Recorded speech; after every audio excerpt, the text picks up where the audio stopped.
Assalamualaikum warahmatullahi wabarakatuh.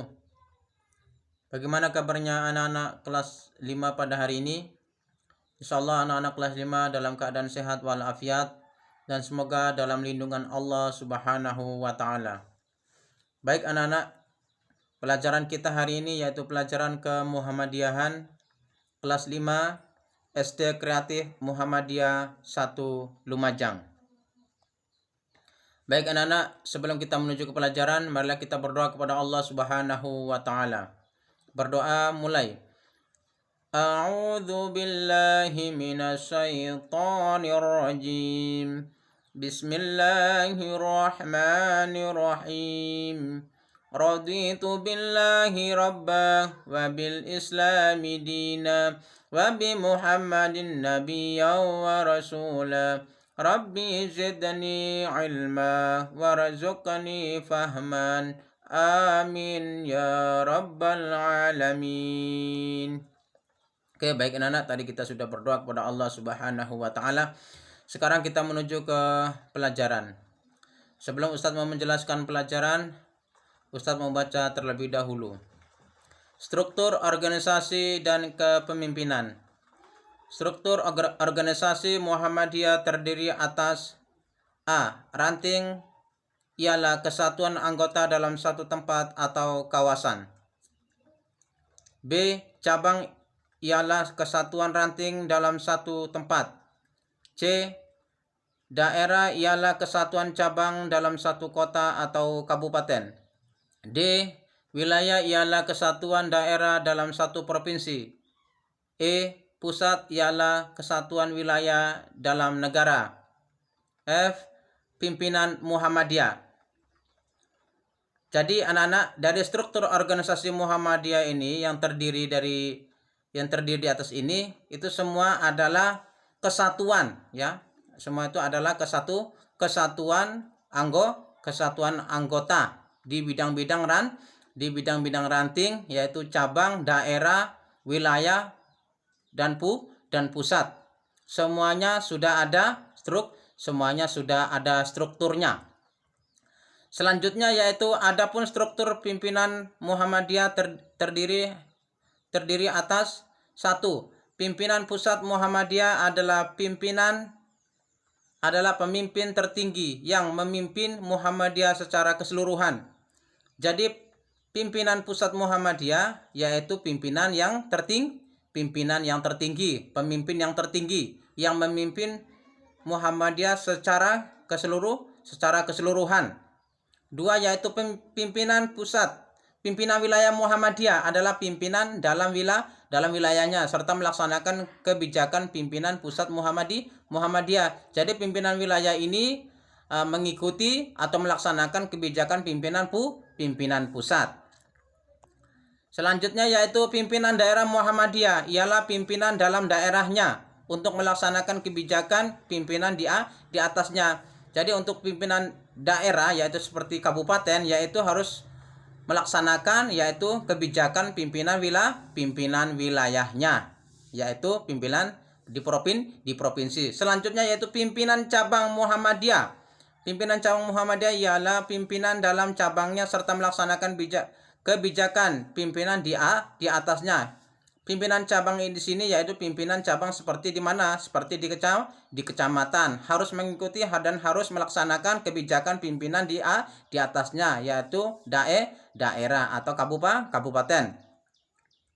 Yang kelima yaitu pimpinan ranting Muhammadiyah adalah pimpinan dalam rantingnya serta melaksanakan kebijakan pimpinan di atasnya yaitu pimpinan ranting. Nah, pimpinan ranting ini yaitu harus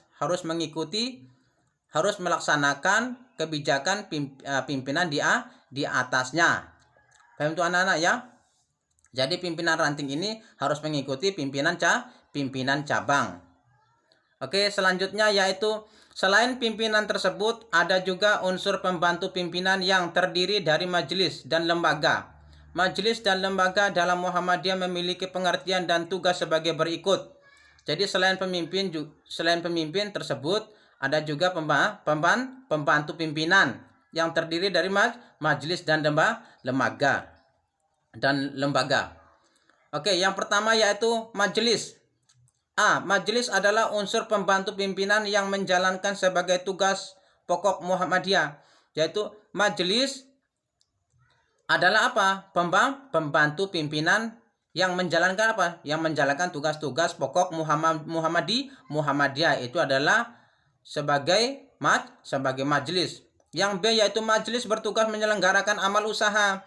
Jadi majelis itu menjalankan amal usaha atau program dan kegiatan pokok di bidang apa? Di bidang yang tertentu, yaitu di bidang Muhammadiyah.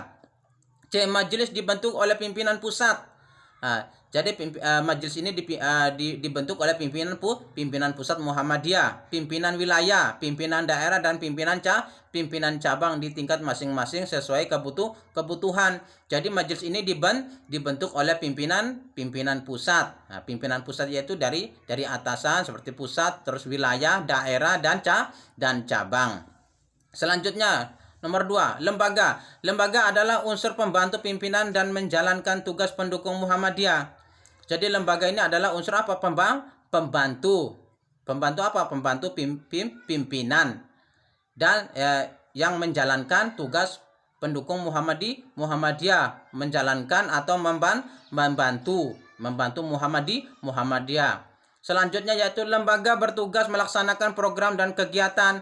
Jadi lembaga ini berusaha untuk melaksanakan program-program atau kegiatan-kegiatan yang bersifat khusus dan harus mendukung. C. Lembaga dibentuk oleh pimpinan pusat di tingkat pusat. Lembaga dibentuk oleh pimpinan pusat di tingkat pusat. Jadi lembaga ini sudah dibentuk oleh pimpinan pusat. Di mana? Di tingkat pusat. Pimpinan wilayah dan pimpinan wilayah dan pimpinan daerah. Apabila dipandang perlu, dapat dibentuk lembaga tertentu di tingkat masing-masing dengan persetujuan pimpinan Muhammadiyah setingkat di atasnya. Jikalau dipandang masih perlu, maka pimpinan daerah boleh membentuk di tingkat masing-masing kalau itu benar-benar dipandang perlu. Selanjutnya yaitu keanggotaan. 1. Anggota dalam syarat-syarat menjadi anggota. Anggota Muhammadiyah terdiri atas A. Anggota biasa, ialah warga negara Indonesia beragama Islam. Jadi harus anggota biasa yang beragama Islam di negara Indonesia. B. Anggota luar biasa, ialah orang Islam bukan warga negara Indonesia, yaitu anggota luar biasa tapi bukan orang Indonesia tapi dia agama Islam. C. Anggota kehormatan, ialah perorangan beragama Islam yang berjasa terhadap Muhammadiyah dan atau karena kewibawaan dan keahliannya bersedia membantu Muhammadiyah. Jadi dia adalah anggota kehormatan, perorangan, dan dia agama Islam dan dia berjasa terhadap Muhammadiyah dan punya kewibawaan dan punya keahliannya dan bersedia untuk membantu Muhammadiyah. Selanjutnya yaitu syarat-syarat menjadi anggota Muhammadiyah adalah sebagai berikut. A. Warga negara Indonesia beragama Islam. Jadi harus warga negara Indonesia yang beragama Islam. B. Laki-laki atau perempuan berumur 17 tahun atau sudah menikah. Usianya berapa tahun? 17 tahun atau sudah menikah. C. Menyetujui maksud dan tujuan Muhammadiyah dan harus menyetujui dari maksud apa? Maksud dari tujuan Muhammadiyah. D. Bersedia mendukung dan melaksanakan usaha-usaha Muhammadiyah dan dia harus bersedia untuk apa? Untuk mendukung melaksanakan apa? Usaha-usaha, yaitu amal usaha Muhammadiyah, mendaftarkan diri dan membayar uang pangkal dan mendaftarkan diri. Selanjutnya, hak dan kewajiban anggota. Hak anggota Muhammadiyah adalah menyatakan pendapat di dalam maupun di luar permusyawaratan.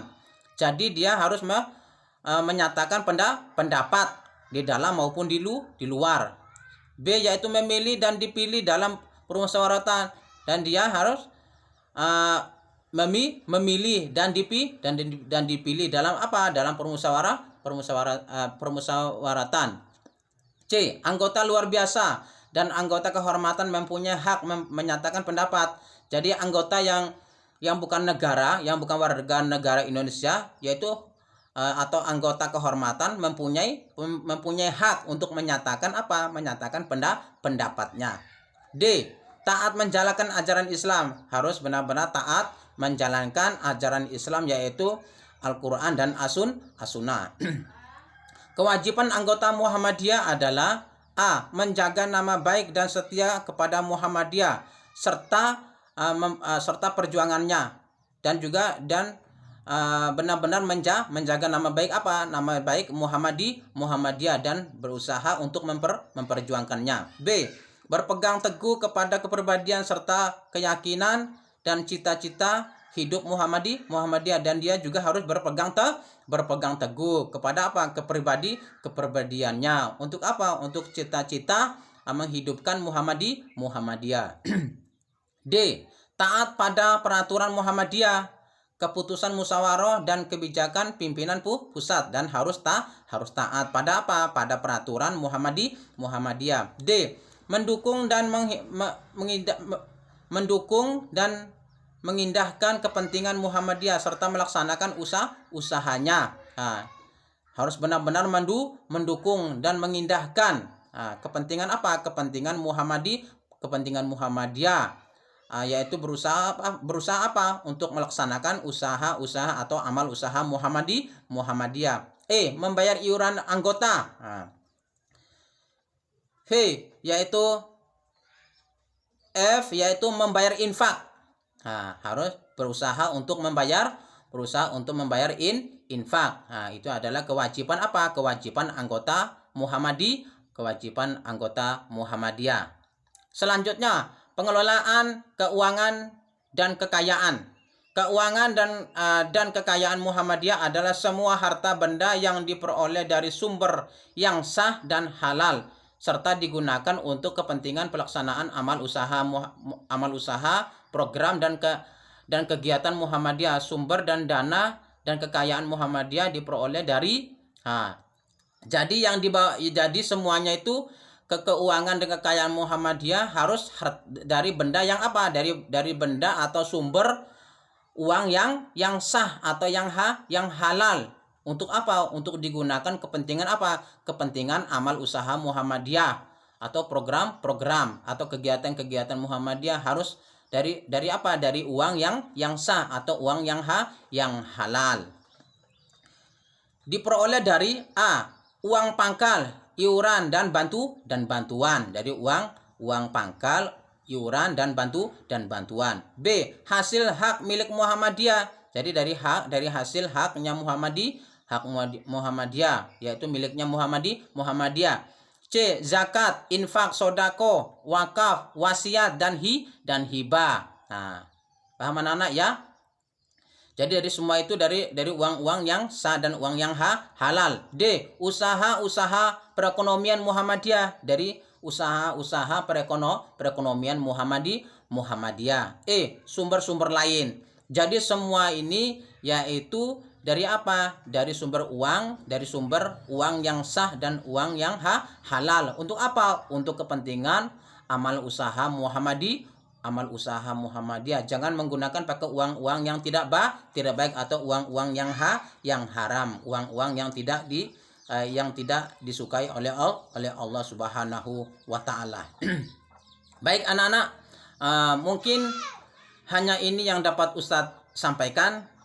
Insyaallah anak-anak sudah mengerti dari awal Ustadz sudah menjelaskan sampai akhir ini.